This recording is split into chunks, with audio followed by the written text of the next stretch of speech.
Eric Toth is serving a 25-year sentence at this federal prison. We spoke with him about his web of deception and how he stayed one step ahead of law enforcement for so long.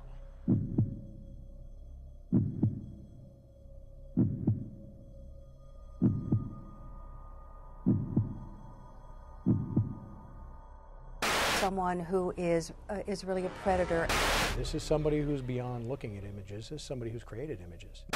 You knew the FBI was looking for you, yes. But why didn't you turn yourself in?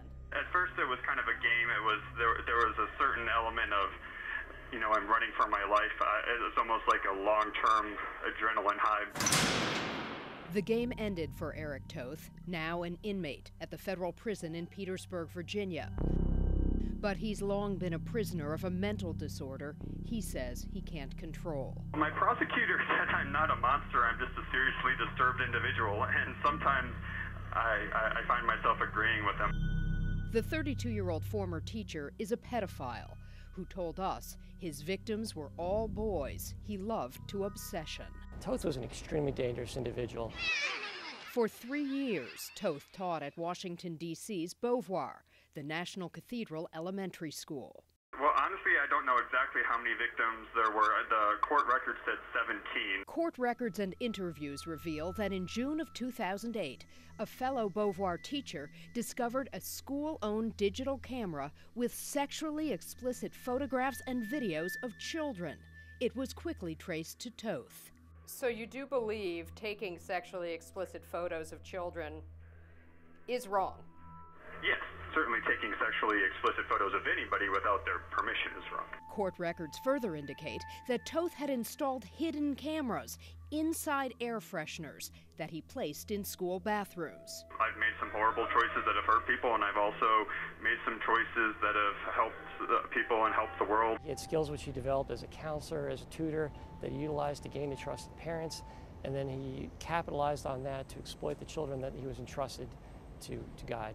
When the pornographic images were discovered at Beauvoir, Toth was immediately escorted off campus and soon began a life on the run. I definitely do regret my actions and feel sorry about them. FBI accounts and letters to us detail an astonishing itinerary from Washington, D.C. to Indiana, where he grew up. After a brief stay, he traveled to Chicago, Madison, Wisconsin, and Minneapolis, where he abandoned his car at the airport, leaving behind a suicide note and a thumb drive containing child pornography. From there, he took a bus to Billings, Montana, where he lived in a rescue mission for a month. In July of 2008, he traveled to Wyoming and then hitched a ride back to Montana. Soon, he was on the road again to Coeur d'Alene, Idaho, O'Brien, Oregon, and on to Phoenix, where he became a full-time live-in volunteer at a homeless shelter. Twice, Toth's case was featured on America's Most Wanted. After the second broadcast, someone recognized him, but he told us he intercepted an email warning the shelter he was a fugitive. From there, he took a bus to Santa Fe, New Mexico, and with a newfound friend, he headed to Dallas and then Austin, where he would work for 3 years in the computer industry. An alleged child pornographer is... In April of 2012, Eric Toth became the first pedophile on the FBI's top 10 most wanted list, taking the spot that had been occupied by Osama bin Laden. That, he told us, prompted him to make plans to leave the country. I felt horrible. Actually, I felt as if I'd been kicked in the gut and that all the breath had left me. I actually curled up in bed and essentially didn't do anything for several days.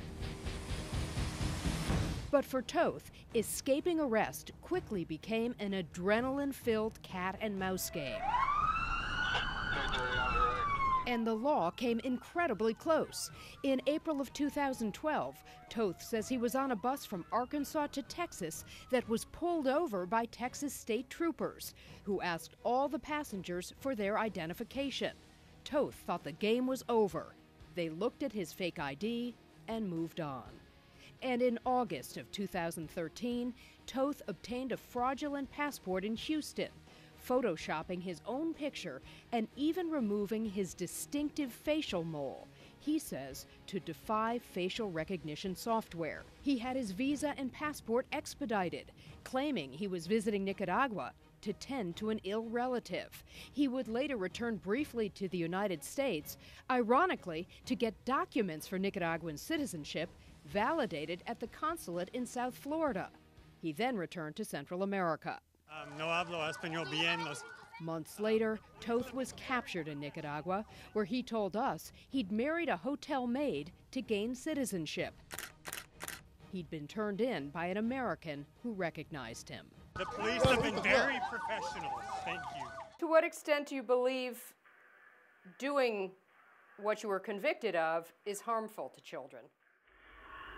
Harm is an interesting word. Toth grew up in a middle-class Midwestern family. At the age of 10 or 11, he realized he was attracted to young boys and could never tell anyone.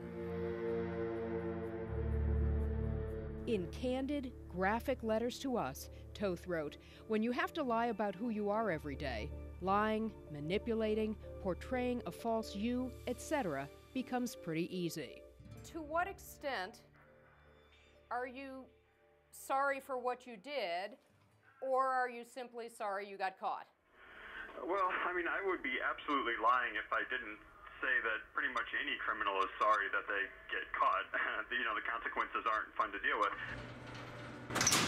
In his letters, Toth cites academic studies claiming that sexual contact between an adult and a child is not necessarily harmful. That's correct. There is research that suggests that while it absolutely can be and frequently is harmful, that it does not have to be harmful. And a couple of studies in particular, they said the issue of willingness was central. But experts say children cannot consent to any type of sexual activity with an adult. Is a traumatic experience. Dr. Allison Jackson says child abuse doesn't need to involve physical trauma to cause long-term harm. Emotional scars and the emotional injury is usually the larger baggage that gets carried on for a lifetime. I have this dark thing lurking in me that unfortunately is not easy to control. Pedophilia is classified as a mental disorder, one for which experts say there is no cure and little to no effective treatment. As a pedophile, I have kind of a dark inner secret that I have to deal with, and that unfortunately my efforts in dealing with it haven't always been effective. When he's released, Eric Toth will be 52 years old. He faces a lifetime of supervision and is barred from any contact with children. In Petersburg, Virginia, Andrea McCarran, WUSA 9.